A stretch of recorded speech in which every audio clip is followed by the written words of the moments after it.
जी बिस्मिल्लाहिर्रहमानिर्रहीम। Welcome to the new video of MM lawyers. आज की वीडियो जो है वह लॉ गेट के स्टूडेंट्स के लिए है।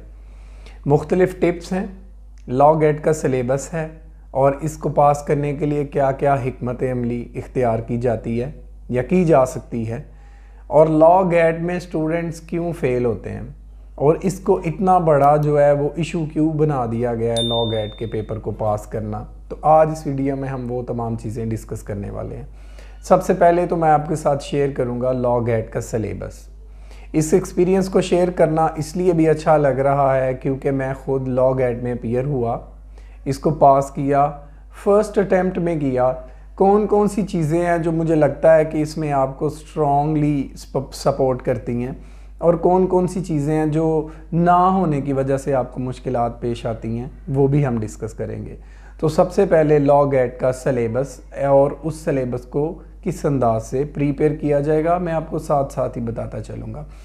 लॉ गेट का पेपर जो है वो 100 मार्क्स के ऊपर मुश्तमिल है। इसमें आपको 50 नंबर लेकर पास होना होता है।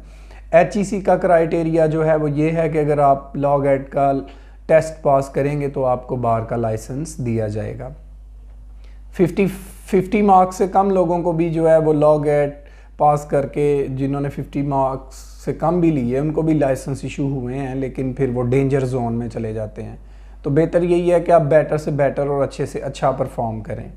Go for the maximum. आप सिर्फ पासिंग मार्क्स के लिए ना जाएं। अगर आप स्लाइटली अच्छी तैयारी करते हैं, आप ज़रा सा भी बेहतर अंदाज से इसमें अपीयर होते हैं तो आपके अच्छे मार्क्स आ जाते हैं। सबसे पहले लॉ गेट का जो सिलेबस है उसमें कॉन्स्टिट्यूशनल लॉ में जो है वो 20 मार्क्स का कॉन्स्टिट्यूशनल लॉ होता है, और कॉन्स्टिट्यूशनल लॉ में भी डिफरेंट पोर्शन है, जिसमें सबसे पहले जो है वो कॉन्स्टिट्यूशन ऑफ पाकिस्तान में से आपको 10 मार्क्स का पेपर आता है, जिसमें कॉन्स्टिट्यूशन में ज़्यादातर पोर्शन जो है वो फंडामेंटल राइट्स से पूछा जाता है कि आज़ादी का जो राइट है वो किस आर्टिकल के तहत दिया गया है, मजहबी आज़ादी हो या सियासी आज़ादी हो।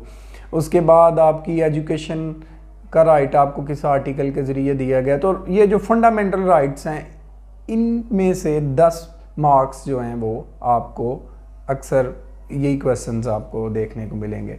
उसके बाद 5 मार्क्स की कॉन्स्टिट्यूशनल हिस्ट्री आती है। फॉर एग्जांपल करारदाद मकासद, जिसको इंग्लिश में ऑब्जेक्टिव रेजोल्यूशन कहा जाता है, वो कब पेश की गई, पहला कॉन्स्टिट्यूशन कब आया, दूसरा कब आया और तीसरा कब आया, और कौन कौन सा कॉन्स्टिट्यूशन किस किस तर्ज का था। जैसे कि जो 73 का कॉन्स्टिट्यूशन है वो डेमोक्रेटिक है अपनी स्पिरिट में, और जो 62 में पेश किया गया वो कॉन्स्टिट्यूशन जो था वो प्रेसिडेंशियल था अपनी स्पिरिट में। और जो पहला कॉन्स्टिट्यूशन कैसे था, तो ये कॉन्स्टिट्यूशनल की स्पिरिट पूछी जाती है आपसे हिस्ट्री में, कैसे डेवलप हुआ, कब एब्रोगेट हुआ, मतलब कि कॉन्स्टिट्यूशन को कब तहलील किया गया, नया कॉन्स्टिट्यूशन कब आया, वगैरह वगैरह। इसको कॉन्स्टिट्यूशन हिस्ट्री बोलते हैं। ये भी 5 मार्क्स की आपको लॉ गेट के पेपर में इंक्लूड की जाएगी। उसके बाद इंटरनेशनल लॉ है, जिसमें आपको ऑब्वियसली ब्रिटिश लॉ आपने पढ़ा है, उनका कॉन्स्टिट्यूशन पढ़ा है, अमेरिकन का पढ़ा है, जो कि पूछा जा सकता है। उसके बारे में डिफरेंट क्वेश्चंस पूछे जा सकते हैं कि ब्रिटिश कॉन्स्टिट्यूशन अपनी स्पिरिट में कैसा है। हमें पता है कि वो डेमोक्रेटिक है, वो डेमोक्रेसी है। वहाँ पे वहाँ पे थोड़ा सा सेटअप और सिस्टम और नेम्स थोड़े डिफरेंट हैं, बट वहाँ पर जो है वो वज़ीर आज़म पावरफुल है। उसके बाद प्रेसिडेंशियल है अमेरिका का, तो उसके बारे में जो है वो कुछ क्वेश्चंस 5 मार्क्स के आपको इंक्लूड होंगे। तो ये टोटल हो गया 20 मार्क्स कॉन्स्टिट्यूशन के, जिसमें 10 मार्क्स जो हैं वो आपके कॉन्स्टिट्यूशन 1973 में से आएंगे, 5 मार्क्स आपके कॉन्स्टिट्यूशनल हिस्ट्री के आएंगे, और 5 मार्क्स जो हैं वो ब्रिटिश एंड अमेरिकन लॉ और इंटरनेशनल कॉन्स्टिट्यूशंस में से आपको इंक्लूड होंगे। 20 मार्क्स के बाद आपको 10 नंबर की जो है वो ज्यूरिस्प्रूडेंस का पेपर आएगा, जिसमें 2 ज्यूरिस्प्रूडेंस आपने अपने लॉ में पढ़ी हैं। एक इस्लामिक ज्यूरिस्प्रूडेंस है और एक इंग्लिश ज्यूरिस्प्रूडेंस है। इंग्लिश ज्यूरिस्प्रूडेंस में जो इम्पॉर्टेंट है वो थ्योरीज ऑफ पनिशमेंट हैं, और उसके बाद ये डिफरेंट चीज़ें जो थ्योरीज ऑफ लॉ और जो ऑस्टन के और सॉलमन की जो कही गई बातें हैं वो यहाँ पर इंग्लिश ज्यूरिस्प्रूडेंस में आपको मिलेंगी।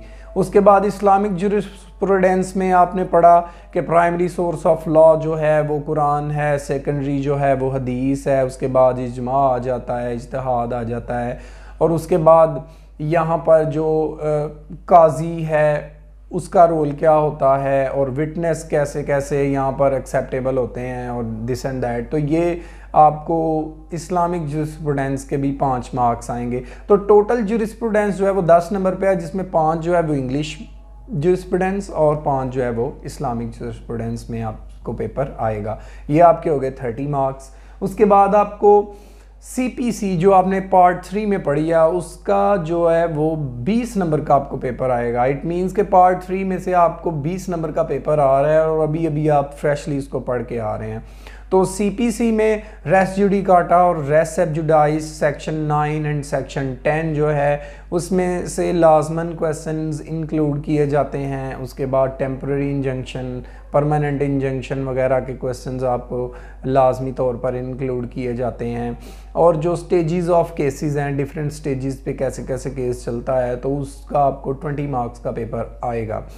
उसके बाद आपको PPC जो आपने पार्ट 1 में पढ़ी है, पाकिस्तान पीनल कोड, उसके 10 मार्क्स जो हैं वो 10 मार्क्स का पेपर उसमें से इंक्लूड किया जाता है। और उसके बाद CRPC में से अगेन आपको 10 मार्क्स का पेपर आएगा, जिसमें मोस्ट इम्पॉर्टेंटली सेक्शन 154 FIR का सेक्शन और बेल के सेक्शन जो हैं, और जो ट्रायल का जो स्टेजेस होती हैं उनको ज़्यादातर जो है वो पेपर में इंक्लूड किया जाता है, जो आम तौर पर प्रैक्टिस में है और आम तौर पर हर वकील उस प्रोसीजर में से गुजरता है। तो CRPC में से भी अगेन 10 मार्क्स का पेपर आएगा। और कानून शहादत जो है आपका QSO, लॉ ऑफ एविडेंस जिसको हम इंग्लिश में बोलते हैं, उसमें से भी आपको 20 मार्क्स का पेपर जो है वो सेट किया जाएगा। तो ये भी आपने पार्ट 3 में पढ़ी होती है, CRPC भी आपने पार्ट 3 में पढ़ी होती है, और CPC भी आपने पार्ट 3 में पढ़ी होती है। तो मेन ये 3 सब्जेक्ट्स जो हैं वो आपने पार्ट 3 में पढ़े हैं, और इनमें से ज़्यादा पोर्शन जो है पेपर का सेट किया जाएगा। उसके बाद लीगल एथिक्स अगेन आप जो है वो पार्ट 3 में पढ़ते हैं, और ये 10 मार्क्स का आपका पेपर लीगल एथिक्स में से आएगा, और इस तरह आपके जो हैं वो 100 मार्क्स जो हैं वो कंप्लीट हो चुके हैं। तो स्टूडेंट, सबसे इम्पॉर्टेंट बात सिलेबस को डिस्कस करने के बाद मैं आपको ये बताऊंगा कि आप इस पेपर को पास करने के लिए कौन कौन सी चीज़ें आपके लिए ज़रूरी हैं। ये बात याद रखें कि लॉ गेट को पास करना बहुत ही आसान है और कदरे मुश्किल भी है। आसान उन लोगों के लिए है जिन्होंने अपना जो लेसन्स हैं लॉ के वो सबकन पढ़े, उनको अंडरस्टैंड किया, वो जो बुक्स पढ़ी हैं आपने उनकी रूह को, स्पिरिट को समझा, और कहाँ पे क्या बात हो रही है वो आपने अंडरस्टैंड की। रट्टे नहीं मारे, या आपने चीटिंग करके नहीं पेपर पास किए, या आपने शॉर्टकट्स मार के नोट्स प्रिपेयर करके अगर पेपर पास नहीं किए तो आप उसको आसानी से पास कर लेते हैं लॉ गेट को। और अगर आपने इसके बरक्स किया है, आपने चीज़ों को अंडरस्टैंड नहीं किया, आपने सिर्फ चीज़ों को हिफ्ज़ किया है, और उसके बाद आप चीज़ों की स्पिरिट को नहीं समझ रहे, तो फिर आपको लॉ गेट में काफ़ी मुश्किल पेश आती है। मेरा जो एक्सपीरियंस रहा था वो ये था कि लॉ गेट के पेपर में वो किताब से हट के एक स्टेटमेंट को ज़रा डिफरेंट करके पूछता है। बाज़ औक़ात तो वो इंग्लिश की ऐसी स्टेटमेंट्स वहाँ पे देते हैं कि कुछ स्टूडेंट्स जो हैं जिन्होंने बाईपास करके स्टूडेंट लाइफ की कुछ स्ट्रेटजीज़ को सीधा पेपर्स दिए होते हैं, या चीटिंग पे डिपेंड किया होता है, या शॉर्टकट्स मारे होते हैं, तो वो स्टूडेंट्स वहाँ पे उस इंग्लिश की स्टेटमेंट को ही नहीं समझ रहे होते क्वेश्चन की, तो आंसर देना तो फिर इम्पॉसिबल सी बात है। तो आपको चाहिए कि जब आप लॉ का पार्ट 3 पढ़ रहे हैं, या अगर आपने फ्रेशली पढ़ा है, तो उसको क्या आप अंडरस्टैंड कर रहे हैं। CPC में दी गई टर्म्स और CRPC में दी गई टर्म्स और जो प्रोसीजर्स हैं, क्या आपने उनको अंडरस्टैंड किया है, या just for the sake of paper याद करके पेपर दे गए उसके बाद भूल गए हैं। तो याद रखें कि आपके सिलेबस में से ही आपको पेपर दिया जाता है, जस्ट उसकी लैंग्वेज डिफरेंट कर दी जाती है, उसकी शक्ल डिफरेंट कर दी जाती है, थोड़ा सा बात कान जो है वो राइट साइड से पकड़ने की बजाय उल्टा ला के लेफ़्ट साइड से पकड़ के आपको पूछा जाता है, लेकिन बात एक्चुअली वही होती है। तो स्टूडेंट कंफ्यूज वो नहीं होता जिसने चीज़ों को पढ़ा है, अंडरस्टैंड किया है, तो फिर वो अच्छे से पेपर को अटेम्प्ट भी कर लेता है।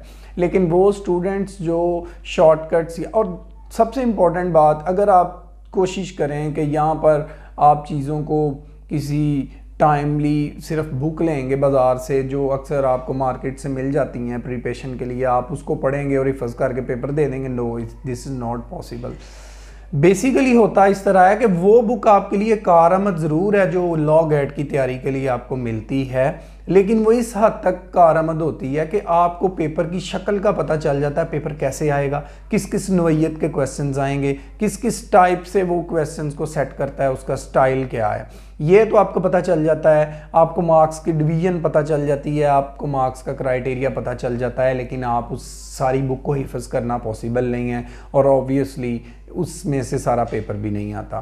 तो आपको क्या करना चाहिए कि आपने जो अपना सिलेबस पढ़ा है या फिर वो जो HEC सिलेबस अनाउंस करती है पेपर से कुछ दिन पहले, उस सिलेबस को अपनी बुक्स से पढ़ें, उसको समझें, उसको डीकंस्ट्रक्ट करें, वहाँ पर जो स्टेटमेंट्स हैं उनको अंडरस्टैंड करें, तो फिर आप पेपर में अपीयर हों तो इंशाल्लाह आप अच्छे मार्क्स जो हैं वो सिक्योर करेंगे। मेरा तो मेथड यही था और अल्हम्दुलिल्लाह अच्छे मार्क्स भी सिक्योर किए थे। तो आपके लिए best of luck and prepare hard. Thank you. अल्लाह हाफिज़।